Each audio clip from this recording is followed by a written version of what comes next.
जय प्रभु भक्तों। आज जय एकादशी की आप लोग को हार्दिक शुभकामनाएं। आज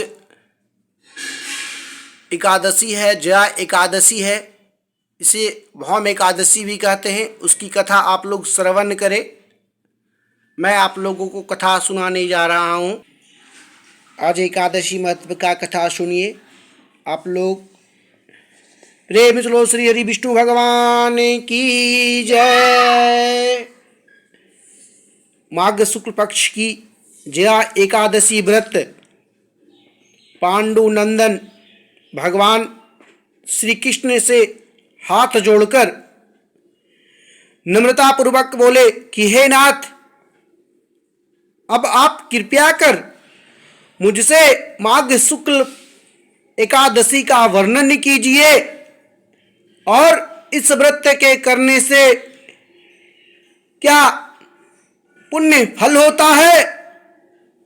भगवान श्री कृष्ण कहते हैं, राजन, इस एकादशी का नाम जया है और यह अक्षय फल को देने वाली है। इसका व्रत करने वाला ब्रह्म हत्या से मुक्त हो जाता है और अंत्यकाल में उसे काम और मोक्ष की प्राप्ति होती है। इस व्रत द्वारा मनुष्य कुयोनि से छूट जाते हैं। अब हम तुम्हें इसकी एक पौराणिक कथा जो पद्म पुराण में लिखी है कहते हैं, ध्यान से सुनो। एक समय की कथा है कि देवराज इंद्र अपनी नगरी में अत्यंत ऐश्वर्यपूर्वक राज्य कर रहे थे।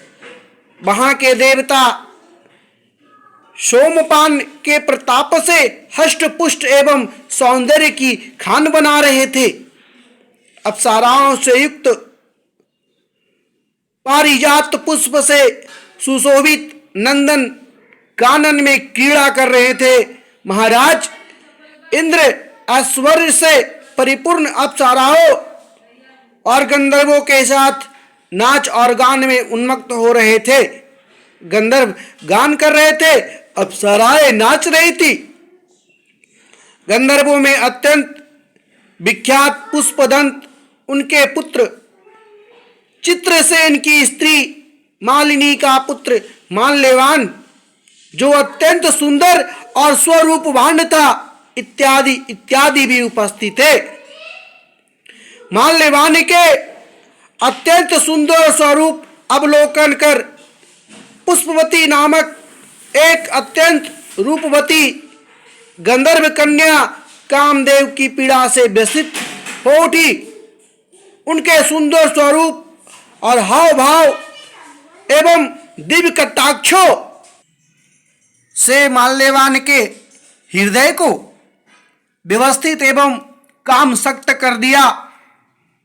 पुष्पवती की सुंदरता निसंदेही विलक्षण थी, जिसके बहुपास निसंदेही कामपास को भी लज्जित कर रहे थे। मुख चंद्रमा के समान प्रकाशमान नेत्र, बड़े बड़े कान तक फैले हुए थे। कानों के कुंडल अनुपम शोभा का प्रदर्शन कर रहे थे। उसकी ग्रीवा एवं उसमें सटे हुए दिव्य कंडहार आदि अपनी अनुपमा शोभा का चमत्कार दिखा रहे थे तथा ऊंचे ऊंचे सुंदर सरोज स्वर्ण कलशों को लज्जित कर रहे थे। उधर अत्यंत ही सूक्ष्म कटि प्रदेश मुष्टि में या नितंब ऊंचे विस्तीर्ण सुंदर जग्न स्थल एवं लाल कमलों का लज्जित करने वाले चरण इत्यादि माल्यवान के नेत्रों में चकाचौंध पैदा कर रहे थे। यद्यपि ये दोनों ही प्रेमी एक दूसरे पर अत्यंत ही अनुरक्त हो रहे थे, तथापि भयवश इंद्र को प्रसन्न करने के लिए बाध्य थे। अन्य गंधर्व और अप्सराओं के साथ मिलकर कार्य आरंभ किया, परंतु काम के वशीभूत होकर इनका नृत्य एवं गान सम्यक नहीं उतर रहा था।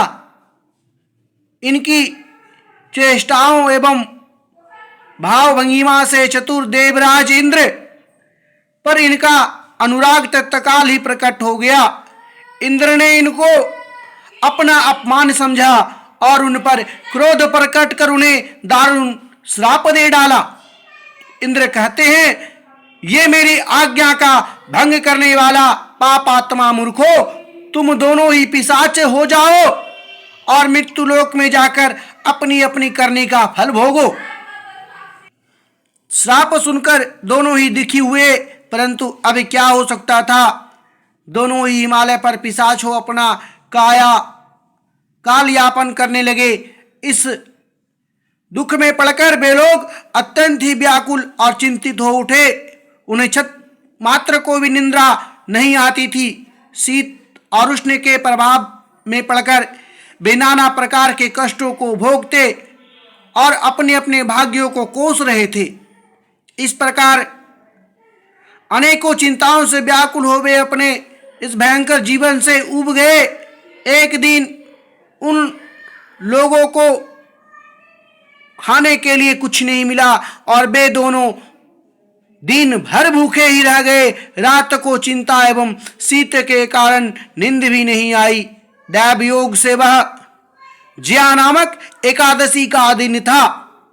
अस्तु द्वादशी के दिन सूर्योदय होते ही इनका पिशाचित्व नष्ट हो गया और उनका वही प्राचीन दिव्य रूप प्राप्त हो गया। देवता और अप्सराएं उनकी स्तुति करने लगे। उन लोगों ने जाकर देवराज इंद्र को प्रणाम किया। देवराज उनका दिव्य रूप देख आश्चर्यचकित हो गए और उनसे पूछा, कहो तुम्हारा पिशाच किस प्रकार नष्ट हुआ है। माल्यवान कहते हैं, हे प्रभु, यह जया नामक एकादशी के अनजाने व्रत करने का पुण्य फल है। उनकी ऐसी वाणी सुन देवराज इंद्र ने कहा, भगवान विष्णु की भक्ति एवं जया के अनुग्रह से तुम्हारा पिशाचित्व नष्ट हो गया है और अब तुम देवताओं से भी वंदना के योग्य हो गए हैं। अस्तु, अब तुम दोनों आनंद पूर्वक देवलोक में आनंद करो।